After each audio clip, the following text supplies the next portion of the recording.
Sir, இப்போ தங்கத்துக்கு கூட சேர்ந்து வெள்ளியினுடைய விலையும் ஏறிக்கிட்டே போகுது. அதுக்கு காரணம் இதே தானா? வெள்ளியின் மேல உள்ள முதலீடு எப்படி பண்ணலாம்? இல்லைங்க, தங்கம் இது வேற ஒரு ரீசனுக்காக உயர்ந்துகிட்டு இருக்கு. வெள்ளி ஏன் உயர்ந்துகிட்டு இருக்கு அப்படின்னு சொல்லி பார்த்தோம்னா, வெள்ளி முதல்லாம் வெறும் ஆபரணமாக மட்டும்தான் யூஸ் பண்ணிக்கிட்டு இருந்தோம். சின்ன சின்ன மெடிக்கல் யூசேஜுக்கு மட்டும் யூஸ் ஆகிட்டு இருந்துச்சு. ஆனால் இன்னைக்கு பெருமளவு இண்டஸ்ட்ரியல் யூசேஜ்னு சொல்லிட்டு அதுக்கு யூஸ் ஆக ஆரம்பிச்சிடுச்சு. எக்ஸாம்பிள் சொல்ல போனால், இன்னைக்கு இந்த வெஹிக்கிள் வருது பாருங்க, அதுக்கெல்லாம் வெள்ளி தான் தேவைப்படுது. அதுக்கப்புறம் சோலார் பேனல், அதுக்கு வெள்ளி தேவைப்படுது. ஏன் ராக்கெட், ஏவுகணைகள், இந்த மாதிரி விஷயங்களுக்கு வெள்ளி தேவைப்படுது. மருத்துவத்துறைக்கும் டென்டல் அந்த இதுக்கும் வெள்ளி தேவைப்படுது. கம்ப்யூட்டர், டெலிஃபோனு, அந்த டெலிஃபோன் கிடையாது, செல்ஃபோன், கம்ப்யூட்டர், செல்ஃபோன், இந்த மாதிரி விஷயங்களுக்கும் வெள்ளியினுடைய பயன்பாடு. ஸோ இண்டஸ்ட்ரியல் யூசேஜ் நாளுக்கு நாள் பெருகிட்டு இருக்கனால வெள்ளியினுடைய தேவைகள் அதிகமாக இருக்கு. தங்கத்தை காட்டியும் வெள்ளி பெர்ஃபார்ம் பண்ணுது அப்படின்னு தான் சொல்லலாம். அதாவது 2023க்கும் 24க்கும் வித்தியாசம் பார்த்தா தங்கம் 44%, வெள்ளி 56% என்ற அளவில் லாபம் இருந்துச்சு. இந்த முறைன்றதான் 55%, 62% அப்படின்ற அளவுக்கு விலை உயர்ந்திருக்கு. இனி வரும் காலங்களில் கூட வெள்ளி விலை உயர்வதற்கு உண்டான வாய்ப்புகள் நிறைய இருக்கு. ஒரு கிராம் அதாவது ஒரு கிராம் வெள்ளி 250 ரூபா போகிறதுக்கு அடுத்த ஒரு 6 மாதங்கள்லேயே வாய்ப்பு இருக்கு. தங்கத்தினுடைய இறக்குமதி நமக்கு தேவைக்கு ஏற்றாப்புல இறக்குமதி இருக்கா சார்? என்ன சிச்சுவேஷன் சார்? இல்லை, நம்ம இந்தியாவை பொறுத்த வரைக்கும் நம்மக்கிட்ட 1 டன் தங்கம் கூட இங்கே பூமியிலேருந்து தோண்டி எடுக்கப்படுறதில்ல. எல்லாமே முழுக்க முழுக்க வெளிநாடுகளில் இருக்கிற மைன்ஸ், தங்க சுரங்கங்களை நம்பி தான் நாம் இருக்கோம். ஒரு வருஷம் ஒன்றுக்குன்னு பார்த்தோம்னா 750 டன்லேருந்து 800 டன் தங்கம் நமக்கு தேவைப்படுது.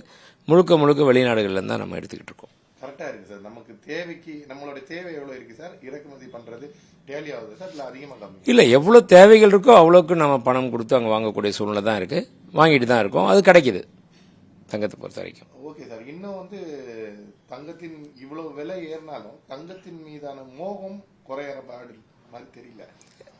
இல்லை, குறையாது. ஏன்னா ஏற்கனவே பார்த்தீங்கன்னா சராசரியாக இந்திய மக்கள்கிட்ட ஒவ்வொருத்தர்கிட்டையும் ஒரு குடும்பத்திலையும் அப்படின்னு பார்த்தீங்கன்னா சராசரியாக ஒரு 4 பேர் 5 பேர் இருக்க குடும்பத்தில், அந்த குடும்பத்திலே மினிமம் குறைஞ்சபட்சம் 10 சவரன் தங்கம் அவங்க வச்சுருக்காங்க. ஒவ்வொருத்தருமே, ஒவ்வொரு குடும்பமே. அது மக்கள் தொகையை பொறுத்தவரைக்கும் 147 கோடி மக்கள் தொகை நம்மள்கிட்ட இருக்குது. அவ்வளோ பேருக்குமே பார்த்தோன்னா சராசரி குடும்பத்துக்கு இவ்வளோ இருக்குது, 10 பவுன். அந்த 10 பவுனுடைய விலை ஒரு 6-7 வருஷத்துக்கு முன்னாடி அப்படின்னு சொல்லி பார்த்தோம்னா ஒரு 2.5 லட்ச ரூபா 3 லட்ச ரூபா தான் இருந்துச்சு 10 சவரனுடைய மதிப்பு. ஆனால் இன்னைக்கு அப்படி இல்லையே. 10 பவுனுடைய மதிப்பு 10 லட்சம் வந்துருச்சு அவங்களுக்கு. 3 மடங்கு உயர்ந்திருக்கு. இன்னும் சரியா சொல்ல போனால் 10 வருஷத்தில் 2015க்கும் இப்போக்கும் பார்த்தோம் அப்படின்னு சொன்னாலே 6 மடங்கு தங்கத்தினுடைய விலை உயர்ந்திருக்கு. அப்படி இருக்கும் சூழ்நிலையில் அந்த மோகம் எப்படி குறையும்? ஏற்கனவே வாங்கி வச்சிருந்த தங்கத்தோட விலையும் இப்போ உயர்ந்திருக்கு இல்லையா? அவங்களுடைய லெவல், வாழ்வாதாரம் உயர்ந்து தான் இருக்குது. நாளைக்கு ஏதாவது ஒரு விஷயம் அவங்களுக்கு ஒரு எமர்ஜென்சி தேவைப்படுதுன்னா தங்கத்தை மாதிரி உதவுறது வேற எதுவுமே கிடையாது. அப்படி இருக்கும் பட்சத்தில் அவங்களுக்கு இன்னும் அந்த கிரேஸ் இன்னும் கூடிக்கிட்டு தான் இருக்கும் தங்கத்தை பொறுத்த வரைக்கும். இப்போ தங்கத்தில் கடையில் சேல்ஸ் எப்படி சார் இருக்கு? இப்போ ரேட் இன்க்ரீஸ் ஆயிடுச்சு, நம்ம மோகம் அதிகமாக தான் இருக்குன்னு சொல்றீங்க. இருந்தாலுமே வழக்கத்தை விட சேல்ஸ் எப்படி இருக்கு? இல்லை, உண்மையை சொல்ல போனால் வழக்கத்தை விட இருக்கிற சேல்ஸ் கொஞ்சம் குறைஞ்சிருக்கு. அது பாதிப்பு இருக்க தான் செய்யுது, ஆனஸ்டாக சொல்லணும்னா. பட் தங்கத்தினுடைய தேவைகள் இருக்கு, நான் வாங்கணும் அப்படின்றப்போ பணம் வச்சிருக்கேன் அப்படின்றவங்க அவங்களுடைய தேவைகள் வாங்கிட்டு தான் இருக்காங்க. மற்றபடி சேல்ஸ் கொஞ்சம் குறைவு தான்.